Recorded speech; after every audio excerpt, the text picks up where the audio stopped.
What's up, everybody? Welcome into Tom Curran's Patriots Talk podcast. As always, joined by the great Phil Perry. It's over. It's all over.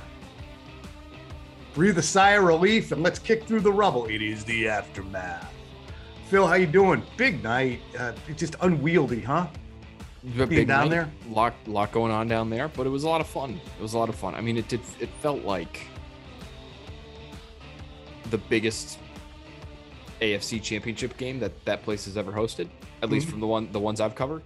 I mean, you just never see people in the stands that early, buzzing, lubed up, costumes, signs, madness for hours before kickoff. And then when Brady shows up, you get the massive pop. You got a big old pop for Mac Jones as well as sort of an answer, I think, to the Brady pop. So all of that was a lot of fun to be around. The spectacle then was everything that it was cracked up to be, at least from what the fans were able to deliver with their voices. Were they able to deliver what you presumed would be the New England emotion for passionate Patriots football fans, not for workaday guys, like for the Schwartzies of the world? You probably don't even know Schwartzy because do you know who Schwartzy is? Oh, I've read up on Schwartzy. So Schwartzy was well represented, it seemed, by all the reactions. Yeah, I think Schwartzy was well represented, but I think it was the perfect balance, honestly, that the crowd struck in showing respect and admiration for Tom Brady, but also cheering on their guys. I mean, they openly booed the Bucs before the game even started because they felt like doing the old meet at midfield and let's make this our house type of thing before the game. I mean, you're 30 years old. Come on now. Is that what they, you know what I mean? What is that about? Why do they do that? That's a Florida thing. It's a college football Florida thing. Just when in doubt, blame Florida. Yeah, but I thought they had a good performance. The fans did. I thought they represented the region well for sure. Well, that's going to be my slant because that to me is the most important person. Let's give you the my slant hand gesture. My slant, Phil, is that this was cathartic and it actually closed the book, as I thought it might, on Tom Brady as a New England Patriot. Yeah, he's always going to be a Patriot. He'll always be remembered as such. And as he alluded to, he'll be around town plenty, which is great to know. But right now, he's a Tampa Bay Buccaneer. He won the Super Bowl last year, in my estimation, Phil, as a Patriot. He was just a guy in a Buccaneers costume. Now, though, after people get to boo him, cheer him, hope for his blood to be spilled, figuratively, for 60 minutes, and cheer for their team to make plays that he will not like, I think he got it out. And I think Brady got it out. And I think Belichick got it out. And I think the whole night was really a chance to come full circle. And I don't know how it would have changed if the outcome was different. I don't know if the Patriots lost 40-10 if Bill Belichick was going to be trundling down to the Buccaneers locker room, really. But the fact that he did shows me that while Brady has kind of overtly done a good job of high roading, and Belichick as well, in the week leading up to the game, after there was a skirmish caused by my speaking with Mr. Brady, Alex Guerrero telling facts, that they both wanted to be on the high road. But Phil, I think the Belichick visit was telling in a certain way, and that is he feels if he needs to go down there and kind of, for a lack of a better word, bend the knee. Hey, it's a lot of crap that's been going on in the media. And it's the same old bullshit, and we'll both understand it. The regard I have for you is unmatched. Okay, you know that.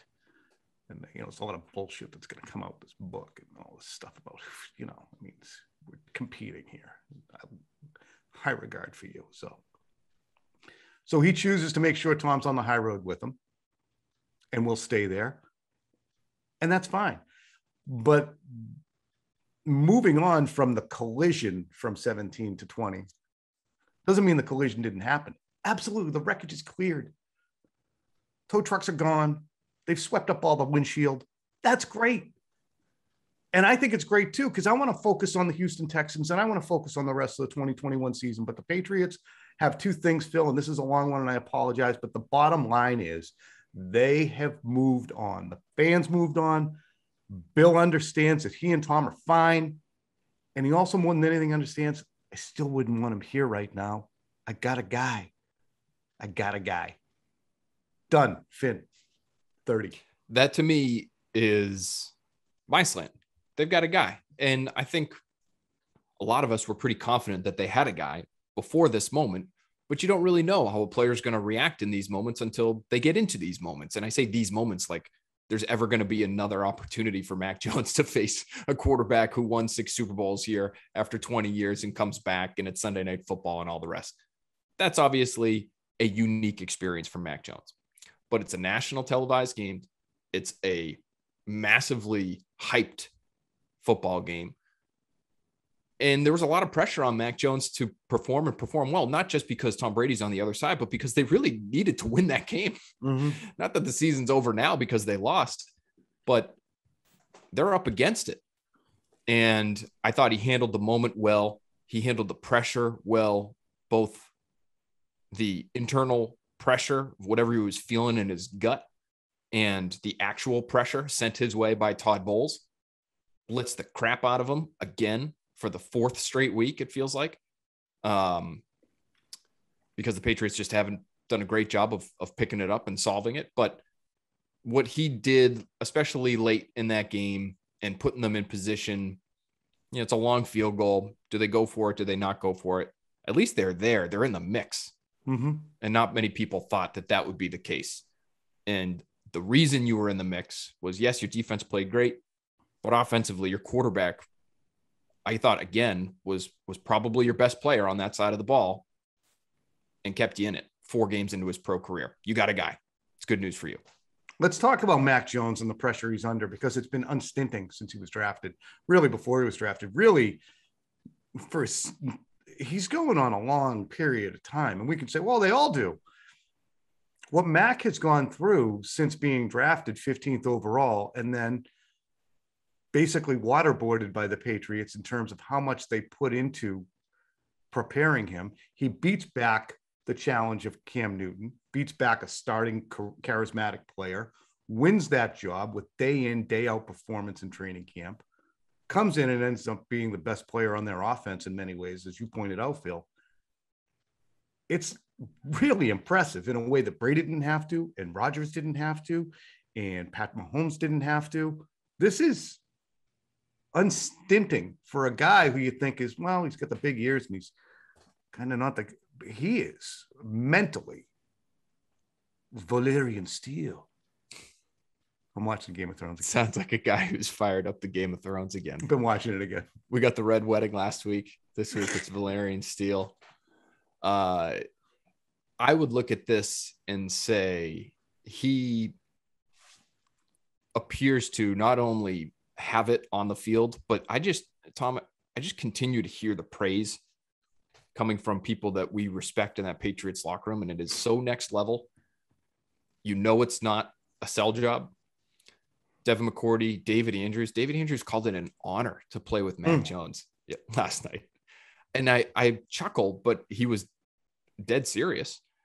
But it's just such an overwhelming amount of respect that is being paid to this guy who has done very little in the league, but he's done enough to win them over.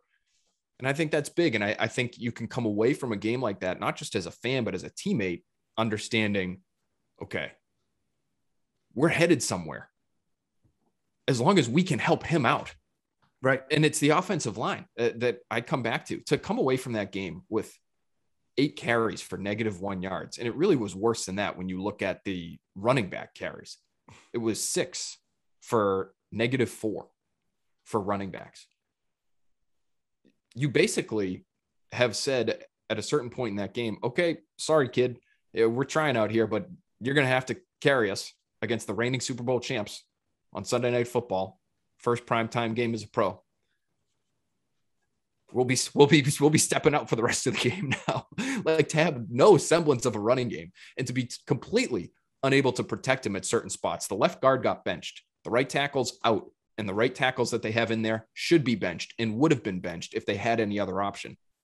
To put all that on his plate and for him to have some semblance of success, and to keep them in these games is mind bending. Unbelievable mental toughness and poise he's showing. Brady level. Now Brady has sustained it for an incredible amount of time, but over the short beginning snapshot of his career, it's a marvel. Can I just say this really quickly? I gave him a B in my report card. You think that's too low? I'll tell you why. I'll tell you the hiccups. I think the sacks he took were okay because it wasn't there. You know, I looked at it. He held it for a while on one of the sacks. There was a couple breakdowns, but I would have said B plus A minus, but I'm grading on the curve. The one that really killed me, or I think really killed his grade in my eyes, because it's the report card I like doing. It's almost more about the process than the actual result. If Devin White just catches that ball that Mac Jones tried to throw to him across his body, rolling out, I think the discussion around Mac Jones is quite different today. Yeah, isn't it was it? Bledsovian decision. That was a brain melting out of your ears type of attempt. And I don't know if you saw, you know, we were able to discuss it because we have a group of us, and Ted and Matt Castle were both able to say Hunter Henry was clear. Looked like, we'll have to see if there was somebody lurking in the back corner, but from behind the offense, it looked like Hunter Henry was breaking to the back flag open with no one there. I don't know if there was someone there. We'll find out, but that was a bad play. But talk to me about the running game if you could, because we understood that the running back room was a strength of their team along with the offensive line. Now, neither one is working. Is that the absence of Cole Popovich? Is it the absence of Dante Scarnecchia? Is it Trent Brown? Why is Mike Onwenu playing worse? David Andrews, for the second week in a row, failed to snap a football, and everyone went sprinting. Isaiah Wynn got absolutely toppled like a bowling pin on one snap. Ted Karras ended up giving up the sack, but not ready, not good to go. What the hell, bruh? It's a weird group right now because we think of them as this big hulking offensive line, but it feels like they're getting overpowered. And that's the best way for me to describe it. I'm sure part of it is mental and it's preparation based. And the penalties, I mean, Mike Onwenu, 2 holding penalties, the false start where they're not on the same page for the snap count.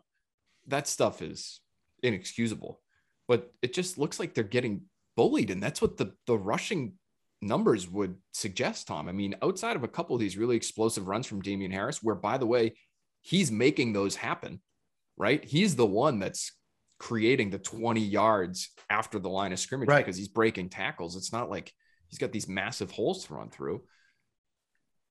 Is it as simple as not having Trent Brown? I don't think it can be. I don't think so either. I think there's just something lacking there that I think we thought was there before the season, and apparently it's there's not. A disregard. It seems there's a defensive disregard for the potency of the Patriots off running game. We oversold it. We bought in. We said it was going to be this, and these teams are coming out and saying it's not that good. Maybe it's the threat of Cam Newton. Okay, now I'm not saying you want Cam Newton back, but in the running game, the numbers are different if your quarterback can run. So maybe we got a running game in 2020 that was better than the sum of its parts. But that was a running game in 2018 that was good. But I was just thinking that too, Tom. But look at that 2018 offensive line. It's Trent Brown at left tackle. Obviously, you don't have Trent Brown this year. It's Joe Thuney at left guard, who's a much better player than Mike Onwenu, even if Mike Onwenu ends up being good. It's David Andrews and Shaq Mason. So those are the consistent elements this year. And then at right tackle is Marcus Cannon, it was kind of a monster when healthy, right? I mean, just this hulking. He was the Trent Brown on the opposite side of the line. He's almost as big as the guy. And right now you've got basically replacement level play from, I would say, from both tackles. I think Wynn has been a little bit better the last couple of weeks than he was the first couple when I thought he was not good, but it's not good enough to make you any kind of threat on the ground. And when you want to be a 2-back, 2 tight end kind of offense, to not be able to run the football is a real problem. One good thing that emanated from last night, Phil, so I'm curious your reaction, is that a lot of the investments did pay off. in different places. Matthew Judon continues to play extremely well. Hunter Henry showed up. Aguilar showed up eventually. Kendrick Bourne, I thought, was outstanding, especially in the first half. 5 targets, 5 catches for about 64 yards. And I had a feeling he was going to be a good component of that team last night going in, because I just don't think Aguilar really is. Aguilar is going to be a 3-catch guy. He's never going to have a 7-catch game all year long. I promise it. Boy, is he? So he's Philip Dorsett? Yeah. Boy, that's a lot of money for Philip Dorsett. I know. And I actually wrote that last week. He is right now about Philip Dorsett. I'm holding out hope. I'm going to hold out hope that he ends up. But it's still going to be. I think he's a little banged up. Maybe he's dealing with an ankle. I don't know. Jonnu Smith caught the balls thrown to him. I don't want to get into the blocking and stuff, but at least if you're a Patriots fan, those pieces showed up. Those investments showed up. So moral victory wise. You know who else showed up? You didn't mention? Jalen Mills. Yes. Got to mention Jalen Mills. Moral victory wise, I know you're not supposed to give too many gold stars out. I don't give a shit. Anybody who thinks that talking about progress as being encouraging is calling something a moral victory, I disagree with, but I get the sentiment. So if you're a Patriots fan, or if you're a Patriots coach, you again, like the first game of the year, walk out and say, we got the guys here. We just made some mistakes that are preventable. I'm surprised that they're making these preventable mistakes still 4 weeks in. Substitution. Last week, Phil, you pointed it out, 10 guys on the field for the final Taysom Hill touchdown. And then this week you have 3 different occasions, unless I'm mistaken. Well, there was definitely the 12-man on the field penalty, and there was a timeout that they had to take when there was some confusion on a substitution. Was there a third? Reese referenced 2 timeouts spent because of stuff. So I wasn't sure, and I actually have to talk to him directly, but it's insane. Either way, it's a problem. Yeah. And as much as Steve Belichick is viral right now for looking like a lizard, and Bill Belichick credited him for the defensive play calling, who in God's name is responsible for making sure the right players and the right number of players are on the field? I mean, it's got to be shared by the players and the coaches. It's insane. And it's whistling past the graveyard, but with no defensive coordinator, there's no doorstep on which to lay it. So this is Bill in the combination of, we don't want to put guys in the crosshairs for blame, but you also impact their ability to go out and interview for jobs, quite frankly. Who gets the blame for that? I mean, how can that be going on with the highly coached and on their details Patriots? They're losing games right now because of a lack of attention to detail. And that to me is abhorrent for a coach as good as Bill.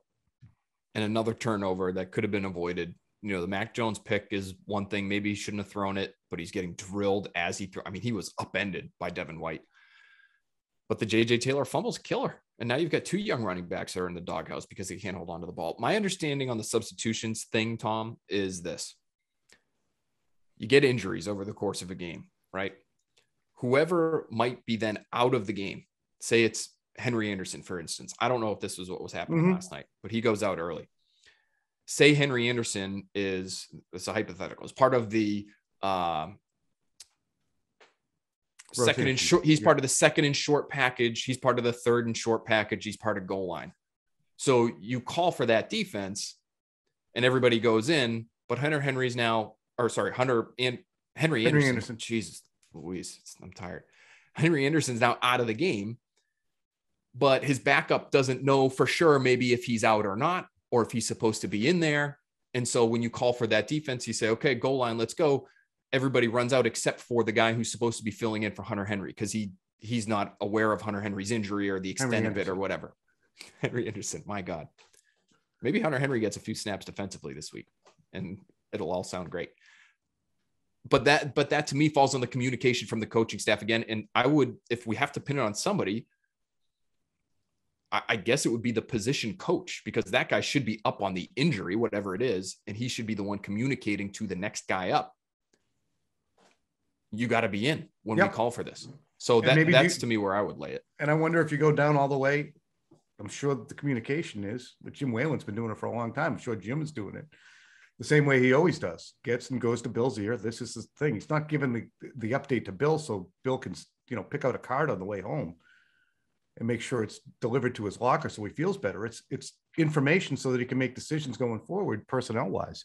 So absurd that those mistakes are being made, especially when again, go ahead, move on from Tom Brady, rebuild the team, buy all the guys, do all the draft stuff, get all the free agents. But if you get into the game and you can't do practical, simple things like making sure the right number of guys are on the field, what's up with the regression on the details? That's, to me, is the point. There's a regression on the details. You know what's interesting, Tom, is they had opportunities on the other end to take advantage of, like the Bucs opening kickoff out of bounds, right? You know, the fumble, the Jacoby Myers fumble that was not a fumble because it was actually an incomplete pass. You catch a break there. You know, there were a lot of little breaks that they got early in this game, it felt like. And even throughout the game, I mean, how many drops did the Bucs have? It was not a clean performance from the Bucs. And if you were halfway clean as the Patriots, you probably end up winning this game. Which brings me to the field goal decision. On one hand, I don't think there's, and this is the thing, there's a lot of people, I'm sure, calling into sports radio who do our job who believe that right now you have to say it was the right call, it was the wrong call. One is going to be a less right or a less wrong call. Both have elements of wrongness to them. So I'm sure that there's a lot of waving and people playing their roles today because people have to play their roles. But to me, I would have taken another shot. There's a minute left on the clock. You're 56 yards away. It's a downpour. You just had Jacoby Myers running naked and alone. The pass got batted down. They have secondary players all over the place who are banged up. Run the play. Run another play. But when you kick the field goal and it just misses and hits the upright, it shows that decision had some merit too. Phil, I would say have run another play was probably the more, in hindsight.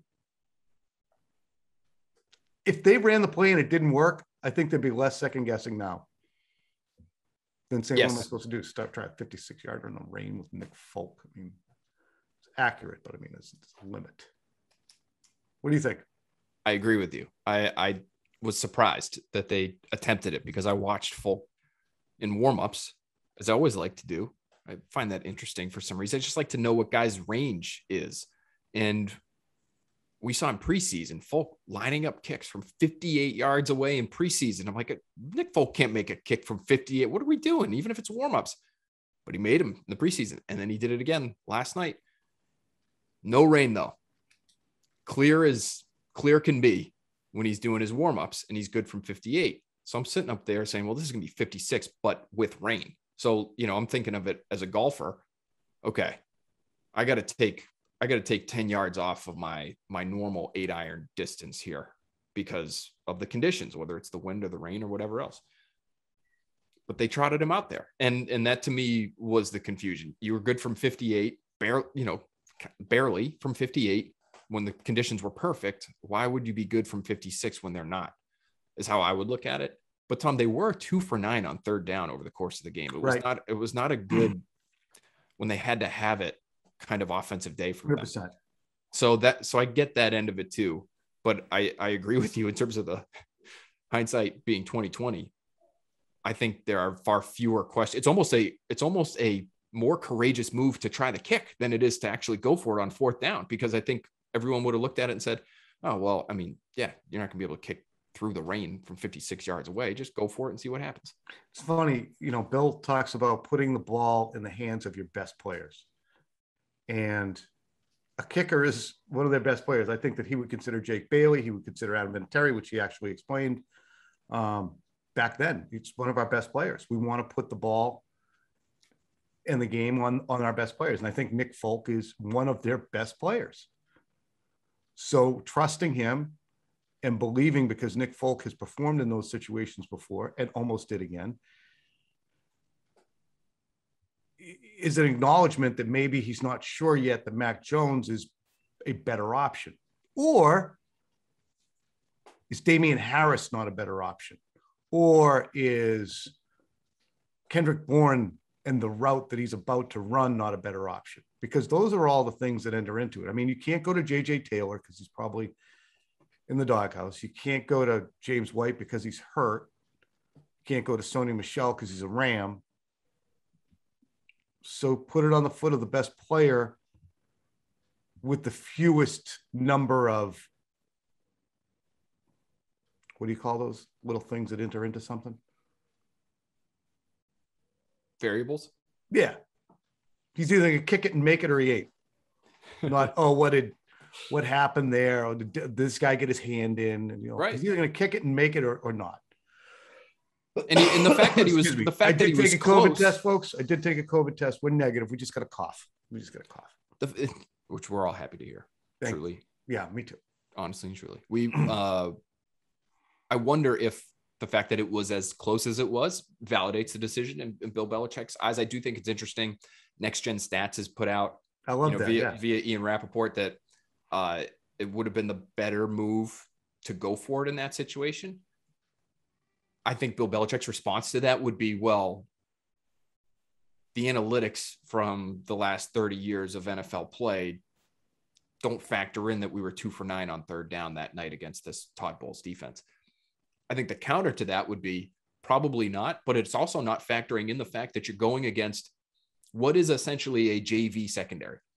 And that to me was maybe the concern of the night. If there's one to come away with, and we talked a lot about the Patriots offense versus the Bucs defense, but if there's one concern, it's that you didn't do more against a secondary that was absolutely battered, and that will end up being probably one of the least talented that you end up seeing all year. When they lost Carlton Davis, and then they lost Antoine Winfield at the very end of the game, he played most of the game. But when they lost Carlton Davis, I mean, they've got guys out there that just aren't NFL they're not on the roster to play corner. They're on the roster probably to be on special teams. Richard Sherman just joined the roster and wasn't expected to play just a few days ago.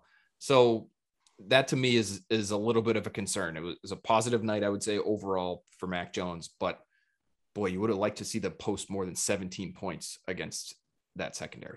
Positive night too for Josh McDaniels, who I think had his best run, and he and Mac Jones, it looks like, are fitting really into a groove now. 19 consecutive completions for Jones at one point. And that drive where he hit so many different players before capping it with first the screen that was well set up to get the ball down tight, and then throw to Jonas Smith for the touchdown. Part of me wants to say the coaching staff right now, positionally, running backs, tight ends, at times along the front, is letting you down by preparing their specific guys and getting players on the field. And then, they're not coaching as well as you would think the Patriots would. But scheme-wise, the coordinators seem to be calling the right stuff, at least last night. And I think offensively, it actually wasn't a terrible matchup for what the Patriots have, meaning that's a team that likes to play man-to-man. And so Josh McDaniels, the coordinator, knows how to use his quote unquote man beaters to free guys up. We saw a lot of pick routes. I thought Hunter Henry was sneaky, outside of the quarterback, maybe the sneaky MVP of the offense, because he had several moments where he got guys open by smartly being the rub man on those rub route types of plays. Actually, that last attempt to Jacoby Myers on that third down that would have extended that potential game-winning drive, it was Hunter Henry who set up the reason he was so wide open was because Hunter Henry picked off his man. So that helps you. You have a quarterback who seems to understand where blitzes are coming from. Todd Bowles likes to blitz often, and he did again last night. So it was a good clash of schemes that I thought, the Patriots acquitted themselves nicely in there. Hey, Tom, we really haven't talked about how the Patriots handled Tom Brady. Yeah. And it's funny because you mentioned that, and it's a great question. It's a great topic because it's something you got into, and I would give Brady a C- performance, maybe a C. He made some outstanding throws, outstanding plays, but he didn't seem to be on the same page. His performance actually, Phil, looked to me like many of the 2018 and 2019 passing performances that he had. Very much, throws that are just, into the cheerleaders and not going there. What did you think? Because you spent a lot of time last week trying to figure out what the Patriots would do defensively. I thought it was really interesting because to me, they sort of melded ideas. There were these two competing ideas going into this week. One, you could do what you do, play man-to-man, and just try to shadow guys across the board and make Tom Brady throw into tight windows. That's what the Patriots do. They play more man than most.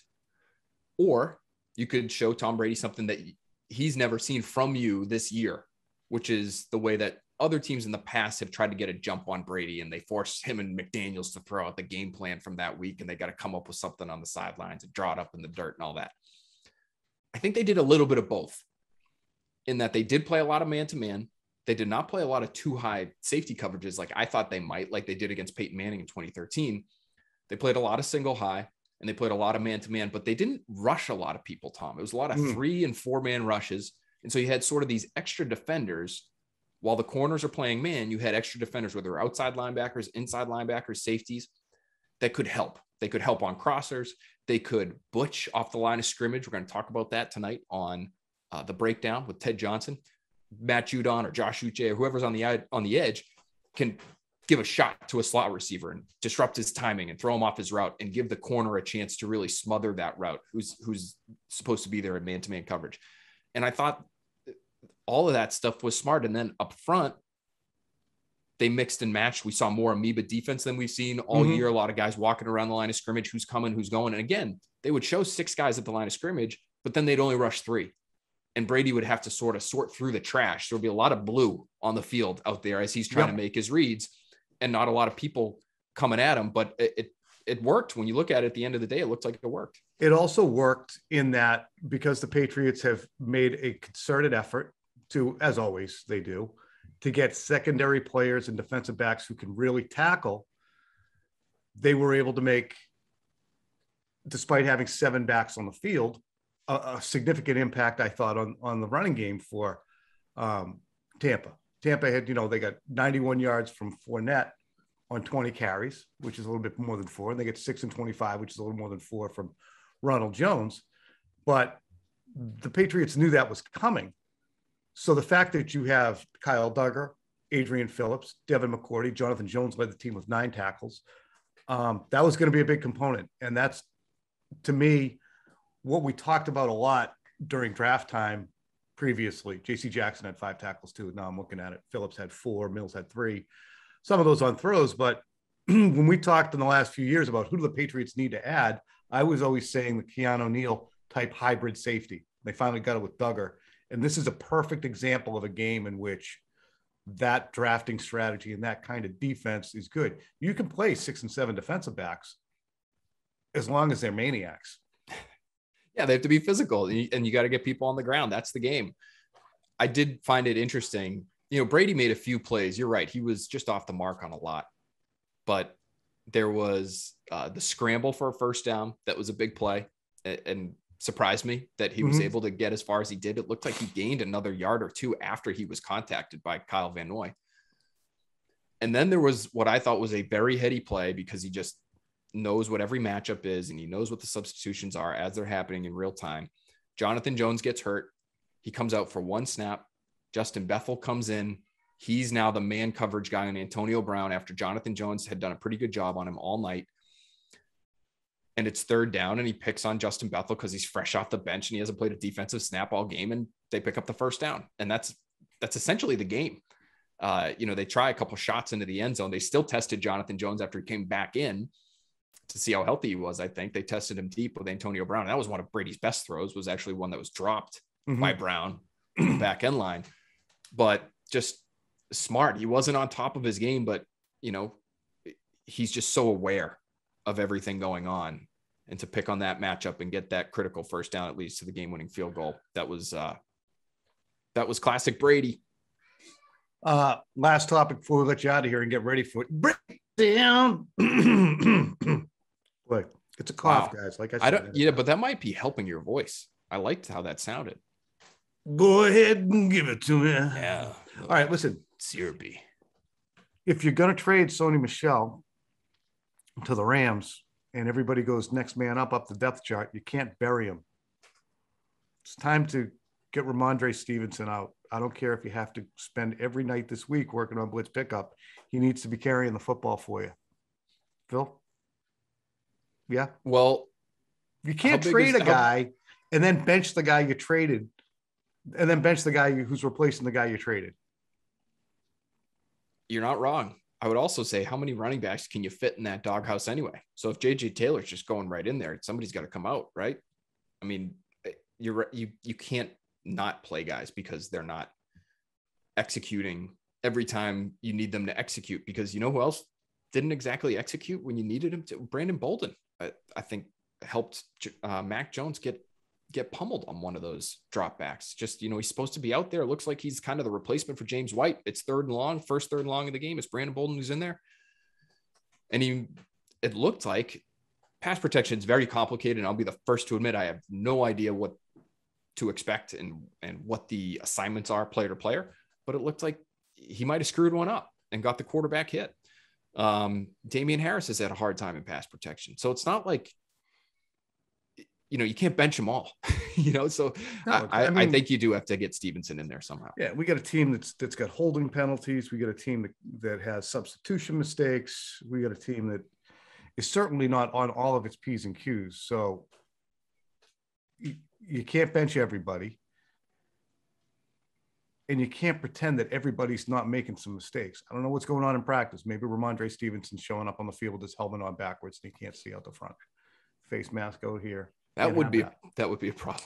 Yeah, so you can't put him out there like that. But if it's just a fumble, it's time to wrap it up. It's time to wrap it up with this program as well.